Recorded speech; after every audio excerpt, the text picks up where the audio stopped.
बहुत जल्दी बुलाएंगे। विधानसभा का सत्र भी जल्दी होगा। मेजोरिटी हमारे साथ में है। पूरे कांग्रेस विधायक एकजुट है। और जो कोर्ट में जो लोग गए हैं, जिन्होंने गलती की है, जो भटक गए हैं, वो लोग कोर्ट में गए। सिर्फ एक पॉइंट है कि स्पीकर साहब उनको जो नोटिस दिया है, वो नोटिस जो है वो सही दिया नहीं दिया। उसका एंटी डिफेक्शन बिल से कोई संबंध नहीं है, एंटी डिफेक्शन एक्ट से कोई संबंध नहीं है। समझ सिर्फ इतना है कि एक मीटिंग हमने की सीएम हाउस के अंदर, एक मीटिंग की थी हम लोगों ने होटल के अंदर विधायक दल की। वो मीटिंग इसलिए की थी, जो लोग चले गए थे वो वापस आ जाए, वो आए नहीं थे। उसके लिए हमारे चीफ विप ने पेटिशन दायर करी स्पीकर के पास में कि इनकी मंशा अलग होने की है। उसके लिए सुप्रीम कोर्ट के फैसले आए हुए हैं कि जब मंशा मालूम पड़ जाए कि विधायक पार्टी हटके जाना चाहता है, वॉलंटियर जाना चाहता है, उसके लिए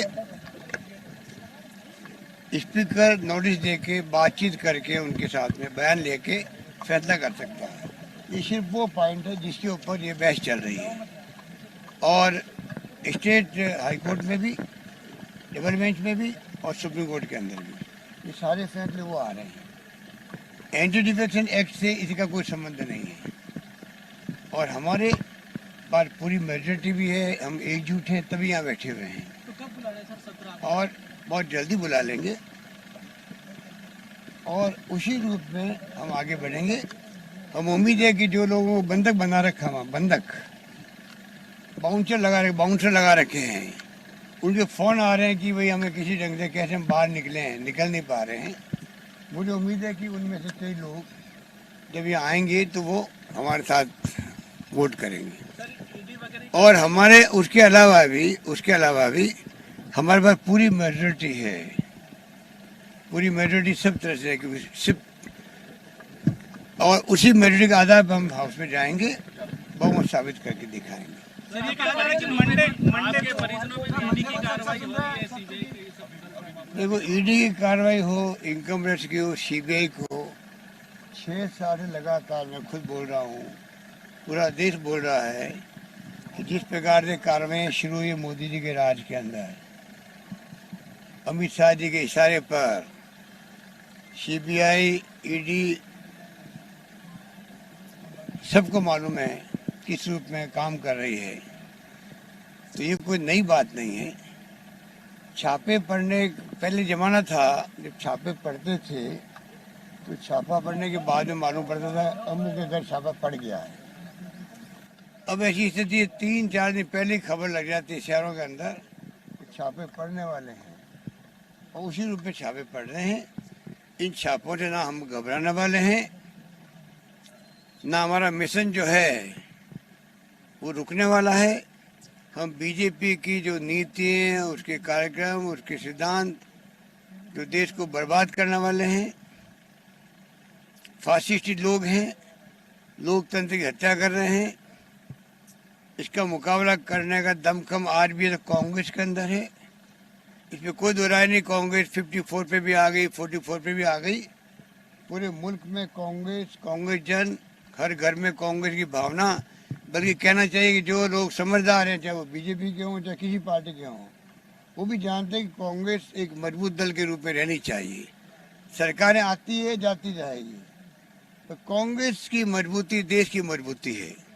ये सोच के हम लोग राजनीति कर रहे हैं और उसी रूप में एकजुटता से कांग्रेस आगे बढ़ेगी।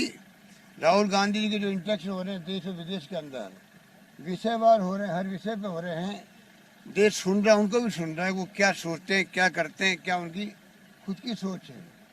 अब मोदी जी अच्छे वक्ता हैं, एक सीमा तक आप जनता को प्रभावित कर सकते हो, चाहे ताली बर्बादी हो, थाली बर्बादी हो, बेड बर्बादी हो, मोमबत्ती लगवा दी हो, एक हद तक सब ठीक है। अल्टीमेटली मुल्क समझता है कोरोना है, कोरोना महामारी है, महामारी और भयंकर महामारी है, खतरनाक महामारी है। उसके अंदर जो केंद्र राज्य सरकारों को मिलके इसका मुकाबला करना चाहिए था, किया भी है, आगे भी करना चाहिए। उससे हटकर आप लोगों ने सरकार भंग कर दी, टॉपल कर दी मध्य प्रदेश की। उसके पहले हो चुकी थी कर्नाटका की। कोरोना के चलते हुए हम तो पूरी तरह ताकत लगाए हुए थे, 24 घंटे, आप सबको मालूम है, पूरे प्रदेशवासी साथ थे, सबको मैंने साथ लिया, विपक्षी पार्टियों के साथ लिया। 21 घंटे मैंने वीसी करी विधायकों के साथ में, तमाम बीजेपी के विधायक थे, एमपी थे, सबने मिलकर हमने माहौल बनाया। धर्मगुरुओं से बातचीत करी, डॉक्टरों से बातचीत करी, एक्टिविस्ट से बात करी। राजस्थान का माहौल पूरे देश में अपना चर्चा का विषय रहा। वो मुकाबला हम कर रहे थे, आज भी हम कर रहे हैं। उसके बीच में आप सरकार को टॉपल करने के लिए हमारे कुछ साथियों को गुमराह करके ले जाओ और हॉर्स ट्रेडिंग के माध्यम से आप सरकार को टॉपल कर दो। जब लोगों के जीवन बचाने का संकट हो, जिंदगी जारी हो, लोग मर रहे हैं, 500 लोग यह भी मर चुके हैं, हजारों मर रहे हैं देश के अंदर, उसके अंदर आप राजनीति करो, सरकार बदलो, टॉपल करो, जनता इनको माफ नहीं करेगी, ना देश की ना प्रदेश की। ये मैं कह सकता हूं। पीएम को चिट्ठी लिखी आपने, पीएम को चिट्ठी लिखी आपने, कल आपने चिट्ठी लिखी है, चिट्ठी लिखी केंद्रीय मंत्री का नाम लेके। प्रधानमंत्री जी को चिट्ठी मैंने लिखी है। मैंने कहा कि डेमोक्रेसी है, संघीय ढांचा है। प्रधानमंत्री जी कल ये नहीं कहनी मुझे जानकारी नहीं थी या मुझे अधूरी जानकारी दी गई मेरे लोगों द्वारा। कल कभी मैं उनसे मिलूं तो मुझे ये नहीं कहे कि भाई ये बात मुझे मालूम नहीं थी। तो मैंने कहा कम से कम मैं लिख के भेजूं, मैंने टैग भी किया उनको। कल वो ये नहीं कहेंगे साहब मुझे जानकारी मेरी पार्टी दी नहीं थी इसलिए ये सब कुछ हो गया। वो स्पष्ट करने के लिए मैंने प्रधानमंत्री महोदय श्रीमान नरेंद्र मोदी साहब को मैंने पत्र लिखा है, वो रिकॉर्ड में लाने के लिए। 3 दिन तक मैंने उसको जारी नहीं किया आपके सामने। कल जाके मैंने उसको टैग किया और ट्वीट किया है। मैं समझता हूँ अब भी प्रधानमंत्री जी और उनके साथी लोग अब तो पकड़े गए हैं। जब आप ऑडियो टेप सही है, दुनिया की कोई ताकत, हमें तो अमेरिका भेज देंगे एफएसएल के लिए। अगर देखेंगे भाई कि नहीं राजस्थान की सरकार को विश्वास नहीं है, राजस्थान में एफएसएल को विश्वास नहीं है जांच की, दिल्ली में विश्वास नहीं है हम लोगों को, तो अमेरिका की जो शानदार एजेंसी है एफएसएल की, वहाँ भेज के वॉइस की टेस्ट करवा देंगे। वो वॉइस टेस्ट क्यों नहीं दे रहे हैं? उनको चाहिए आगे आके अपना वॉइस टेस्ट करवाए। वैसे तो जो केंद्रीय मंत्री है, एमएलए एमपी है, उनकी वॉइस टेस्ट होती है। हम लोग इतनी जगह स्पीच देते हैं तो सबको मालूम है कि बिल्कुल ही आवाज़ उनकी है, दुनिया मानती है, प्रदेश मानता है, जनता मानती है। फिर भी बचाव करने के लिए आदमी पहला यही रिएक्शन देता है मेरी आवाज़ नहीं थी, मेरी आवाज़ नहीं थी। और धमकियाँ भी दे रहे हैं, लोगों को धमकियाँ दे रहे हैं, मैं देख रहा हूँ। कोई चलने वाला नहीं है, सत्य की जीत होगी। सत्यमेव जयते, सत्यमेव जयते, सत्यमेव जयते। लोगों में हाईकोर्ट में कॉन्स्टिट्यूशनल बॉडीज के अंदर टकराव की मैंने कहा आप वो सिर्फ पॉइंट है कि विधानसभा के अध्यक्ष महोदय ने जो जारी किया नोटिस, वो नोटिस दे सकते हैं क्या? वो इस पे वो बहस हो रही पूरी। एंटी डिफेक्शन बिल एक्ट दूसरा बना हुआ है, विधानसभा चलेगी, जल्दी हम बुलाएंगे उनको। उसमें हम कोरोना की बात भी करेंगे, पॉलिटिकल बात भी करेंगे, सब बातें करेंगे।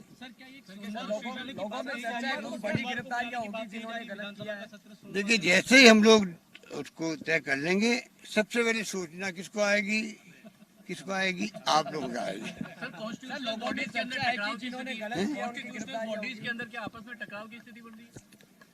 इससे बचना चाहिए। हम तो जुडिशरी का सबसे ज्यादा सम्मान करने वाले लोगों हम लोग हैं। हम कभी जुडिशरी में इंटरवेन नहीं करते हैं, हस्तक्षेप नहीं करते ना। हम लोग कभी सोचते हैं किसी को करना चाहिए। एक जुडिशरी ऐसी है जहाँ पर एक गरीब आदमी भी, अमीर आदमी भी, कोई व्यक्ति जाके न्याय प्राप्त कर सकता है। जब जुडिशरी में विश्वास खत्म हो जाएगा तो फिर देश कैसे बचेगा? क्योंकि आप देख रहे हो कि चाहे वो कार्यपालिका हो, की शिकायत आती है, आप देखते हैं विधायिका हो, वहाँ कई बिल पास होते हैं रुक जाते हैं जुडिशरी के अंदर। चौथा स्तंभ आप खड़े हो, चौथे स्तंभ पे हमारा बहुत यकीन है, विश्वास है, बचपन से ही है। बचपन से ही है। और मैं दावे के साथ कह सकता हूँ कि मैं आज तक पहुँचा हूँ यहाँ पर, तो पूरी मीडिया ने मेरा साथ दिया आज तक, और सच्चाई का साथ दिया। मेरा साथ दिया मतलब मैं सच्चाई पे ही चला हूँ लाइफ के अंदर, सच्चाई पे चलना चाहता हूँ आगे भी। मीडिया से मेरी कोई शिकायत नहीं है, पर हाँ आज मीडिया गोदी मीडिया बन गया है। आज मीडिया दबाव के अंदर है। आज मीडिया कोरोना के बाद में और संकट में आ गया है। जो राज्यों में है वो तो ज़्यादा संकट में आ गया है, क्योंकि तनख्वाह देने भी ताले पड़ रहे हैं उनको, खुद को, अपने संवाददाताओं को, स्टाफ को। स्टाफ निकाला जा रहा है। मुझे बहुत दुख हो रहा है ऐसे वक्त में कि आप लोगों की कितनी तनख्वाहें होती होगी, किस प्रकार कठिन समय में काम करते हो, तनख्वाहें कम हो रही है, निकाल रहे हैं लोगों को, फिर वो बोल नहीं पा रहे कि स्वाभिमानी लोग हैं वो लोग। ये सब बातें मेरे ध्यान में है। देश में मीडिया को हिम्मत करनी चाहिए, आगे आना चाहिए, सच्चाई के साथ देना चाहिए। सच्चाई के साथ देंगे तो मैं समझता हूँ डेमोक्रेसी बढ़ जाएगी देश के अंदर। वरना तो धर्म के नाम पर, जाति के नाम पे अगर ये फैसले होते गए एक तरफा देश के अंदर, जो अभी 6 साल में हो रहे हैं, पता नहीं मुल्क को किस दिशा में ले जाएंगे, कहाँ ले जाएंगे। सर एक सवाल, लोगों में अगर आप कुछ बड़ी गिरफ्तारियां होगी जिन्होंने गलत किया है, तो क्या आप अपना लेंगे? बड़ी गिरफ्तारियां होगी जिन्होंने गलत किया है, बड़ी गिरफ्तारियां हो सकती है कुछ लोगों की जिन्होंने गलत किया है। मैं कौन होता हूँ भैया इसके जवाब देने वाला? कानून अपना काम करता है। Thank you. आप बुलाते हैं सचिन पायलट वापस आएंगे तो अपना लेंगे क्या? मामले में कोर्ट ने नोटिस दिया है सर एसओजी को जांच करने के लिए। उसमें मैं कोर्ट के कामों में या एजेंसियों के कामों में मैं हस्तक्षेप नहीं करता हूँ। अगर मैं आरोप लगाता हूँ सीबीआई, ईडी, इनकम टैक्स अगर मोदी जी के उनकी सरकार के प्रभाव में काम करते हैं जो नहीं करना चाहिए, तो मैं कौन होता हूँ राजस्थान की एजेंसियों पे हस्तक्षेप करने वाला? ये बात करें। धन्यवाद। जय हिंद। धन्यवाद। बहुत जल्दी बुलाएंगे। विधानसभा का सत्र भी जल्दी होगा। मेजोरिटी हमारे साथ में है। पूरे कांग्रेस विधायक एकजुट है। और जो कोर्ट में जो लोग गए हैं, जिन्होंने गलती की है, जो भटक गए हैं, वो लोग कोर्ट में गए। सिर्फ एक पॉइंट है कि स्पीकर साहब उनको जो नोटिस दिया है, वो नोटिस जो है वो सही दिया नहीं दिया, उसका एंटी डिफेक्शन बिल से कोई संबंध नहीं है।